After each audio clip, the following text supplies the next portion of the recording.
وہ ہے oral sex کا ایشو، جس کی مختلف شکلیں جو ہیں وہ معاشرے کے اندر رائج ہیں، کچھ صحیح ہیں کچھ غلط ہیں۔ اس میں بنیادی اصول آپ سمجھ لیجئے، اور وہ ہے سورۃ البقرہ کی آیت نمبر 187، اعوذ باللہ من الشیطان الرجیم، بسم اللہ الرحمن الرحیم، احل لکم لیلۃ الصیام الرفث الی نسائکم، حلال کر دیا ہے اللہ نے رمضان کی راتوں میں بھی تمہارا اپنی بیویوں کے ساتھ ازدواجی تعلق قائم کرنا۔ ہن لباس لکم، تمہاری بیویاں تمہارا لباس ہیں، وانتم لباس لہن، اور تم اپنی بیویوں کا لباس۔ اب یہ لباس میں نے جو پہنا ہوا ہے، اس لباس اور میرے جسم کا کوئی پردہ نہیں ہے، میاں بیوی کا آپس میں کوئی پردہ نہیں ہے، کیونکہ ایک دوسرے کا لباس ہے، ایک دوسرے کی عفت اور عصمت کی حفاظت کا ذریعہ بھی ہے، ایک وہ معنی بھی ہے، اور دوسرا اس حوالے سے پریکٹیکلی بھی وہ لباس ہے کہ میاں بیوی کا آپس میں کسی بھی چیز کا کوئی پردہ نہیں ہے۔ کسی حدیث کے اندر کوئی اس طرح کی چیز رپورٹ نہیں ہوئی۔ اس حوالے سے ایک مردود اور منقطع روایت پیش کی جاتی ہے، اور اس تابعی کا سما جو ہے وہ سیدہ عائشہ رضی اللہ تعالیٰ عنہا سے ثابت ہی نہیں ہے۔ سنن ابن ماجہ میں حدیث ہے 1922، مشکات میں 3123 ہے، لیکن مردود روایت ہے، منقطع ہے، کہ اما عائشہ رضی اللہ تعالیٰ عنہا کا بیان ہے کہ میں نے نبی صلی اللہ علیہ وسلم کی شرمگاہ کبھی نہیں دیکھی۔ لیکن یہ روایت ہی ضعیف ہے، جس کی بنیاد کے اوپر لوگوں نے اورل سیکس کے حوالے سے عجیب و غریب فتوے دیے، اور کہا کہ جی میاں بیوی ایک دوسرے کی شرمگاہ کو نہیں دیکھ سکتے، یعنی وہ کہتے ہیں دیکھ ہی نہیں سکتے، اگلی بات تو آپ چھوڑ ہی دیں۔ تو یہ حدیث ہی بالکل جو ہے وہ منقطع ہے اور مردود روایت ہے، جس کی بنیاد پہ یہ پورے کا پورا ایک اسکول آف تھاٹ کھڑا کیا ہوا ہے۔ بھائیو، اسلام میں ایز سچ اورل سیکس کی کوئی ممانعت نہیں آئی، سوائے وہ قوم لوط والا جو اینل سیکس ہے اس کو ضرور ایڈریس کیا گیا۔ اس حوالے سے جتنی بھی باتیں کی جاتی ہیں وہ علماء کے فتوے ہیں،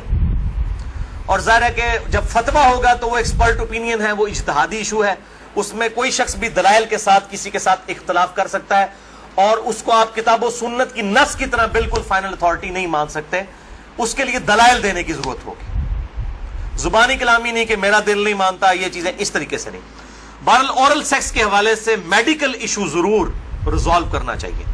کیونکہ اس قرآن حکیم نے ہمیں دو ہی علوم بتائے ہیں، ایک ریویلڈ نالج جو وحی کا علم ہے، اور دوسرا acquired knowledge, the knowledge obtained through observations and experiments، science کا علم۔ ان دو میں سے اگر ایک علم بھی یہ چیز ویریفائی کر دے کہ اس طرح کا ایکٹ جو ہے صحت کے لیے نقصان دہ ہے، تو پھر اس کی اسلام میں اجازت نہیں ہوگی۔ مثال کے طور پر یہ جو یورینیم ہے، اگر آپ اس کو نیکڈ ہاتھ لگائیں گے تو سکن کینسر اس کی وجہ سے ہو سکتا ہے، یہ قرآن و حدیث میں نہیں موجود لیکن سائنٹیفکلی پروف ہے، تو یہ اس کو پھر اس طریقے سے پریکٹس کیا جائے گا اور بچا جائے گا۔ اس حوالے سے میں نے گفتگو بھی کر دی ہے، مسئلہ نمبر 39، علم وحی اور علم سائنس کی اہمیت اور ان کا دائرہ کار، اہل سنت پاک.com پہ۔ بہرحال میں نے اشارتاً اب گفتگو کر دی ہے، عقل مند کے لیے اشارہ کافی ہے، اس میں مزید ڈیٹیل میں جانے کی ضرورت نہیں ہے۔ البتہ آخر میں سیکس کے اعتبار سے دو بڑے کریٹیکل ایشوز ہیں، ان کو ایڈریس کر دوں۔ بڑے دو اہم مسائل ہیں، تاکہ کوئی تشنگی باقی نہ رہے۔ پھر بھی اگر کسی کی کوئی تشنگی باقی رہے، لیکچر کے اینڈ پہ پوچھ سکتے ہیں، یا بعد میں بھی مجھے ای میل کر سکتے ہیں،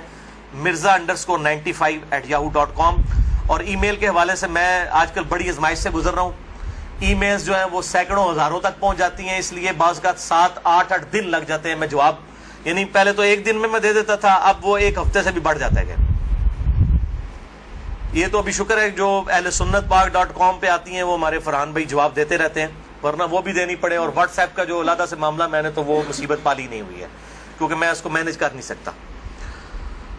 تو یہ آخر میں دو اہم ترین مسائل میں نے بیان کرنے تھے اسی سیکس ڈسپلن کے پوائنٹ آف ویو سے۔ پہلا مسئلہ ہے